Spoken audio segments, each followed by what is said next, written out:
My mom wanted me to be a truck driver because that would mean I'd make $24,000 a year if I went to Truck Masters, and that would be twice what my father made. And she thought that would happen, but something inside of me said, I don't want to drive a truck. There's something else that matters more to me, and I decided I was not going to go for money instead of passion. And the rewards have been pretty amazingly better than being a truck driver. It's not bad being a truck driver, it's just not what I was after.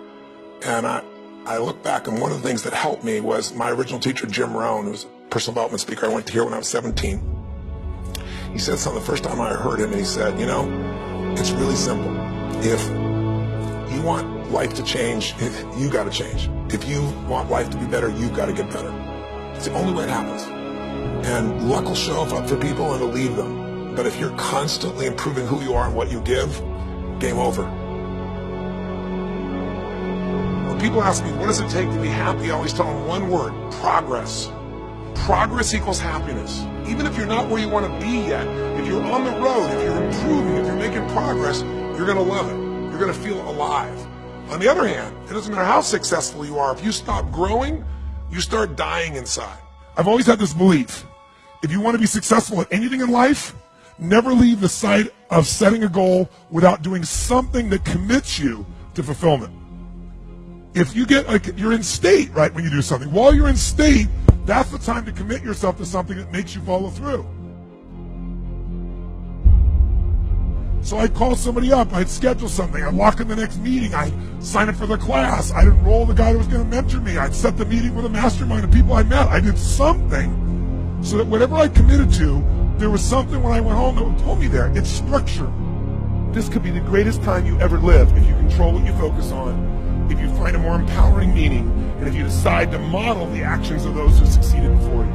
It can be the best financial time, the best emotional time, the best spiritual time of your life, but you better take control of your state. And if you think you're going to do it just by today, you're wrong. You're going to need to get yourself some rituals.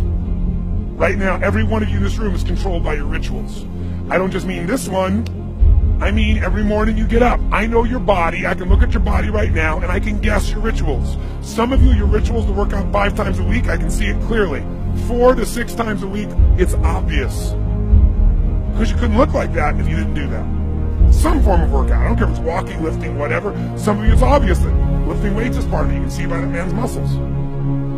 I know what his rituals are. Because your life comes from your rituals. And if you don't develop the ritual, you're kidding yourself. How many agree with me on this? Raise your hand and say, I. And there are rituals that put you in state, and there are rituals that take you out of state.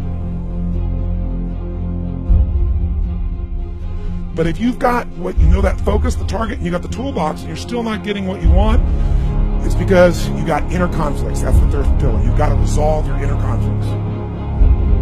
Because that, as I'm trying to explain to you, 80% of success in anything is your psychology, and 20% is the mechanics.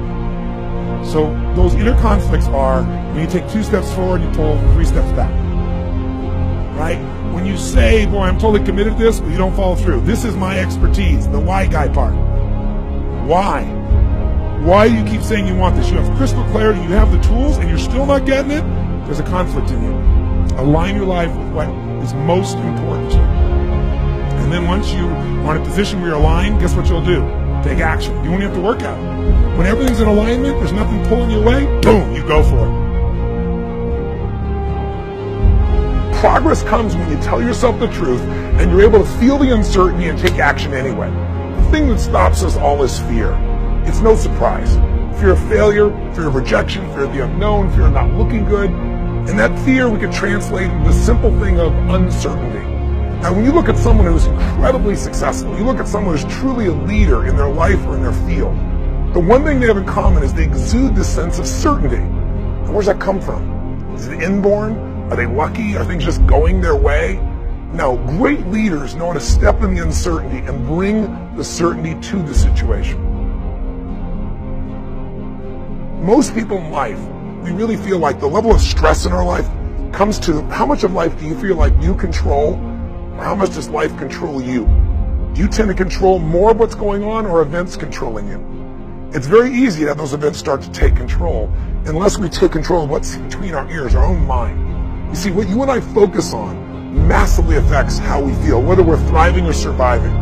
If you focus on what you can't control, if focus on the past, if you focus on what's missing from your life constantly, that pattern of focus will make you frustrated, overwhelmed, depressed.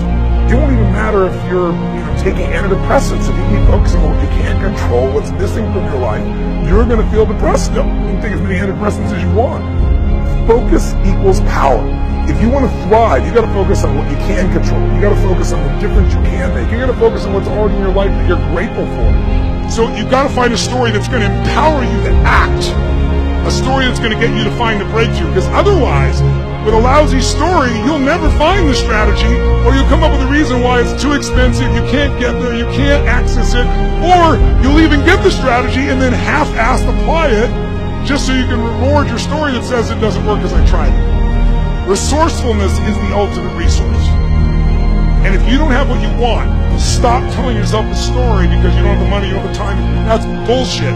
It's because you haven't committed yourself where you would burn your boats. If you want to take the fucking island, burn your fucking boats. And you will take the island because people, when they're going to either die or succeed, tend to succeed. But most of us give ourselves a way out, and that's why we don't have what we want. I was thinking about where this journey began for me, my desire to serve. Every day before I get on stage, I do this thing to whip myself into a peak state, and then my last words are, use me, Lord. That's my prayer. And every day my goal is to be a blessing in people's lives. Just do more, give more, share more, create more. What you need will be there. It's like air. You don't stop to think about when you take a breath whether it'll be there or not. It's always going to be there. Yeah. You just got to do your part.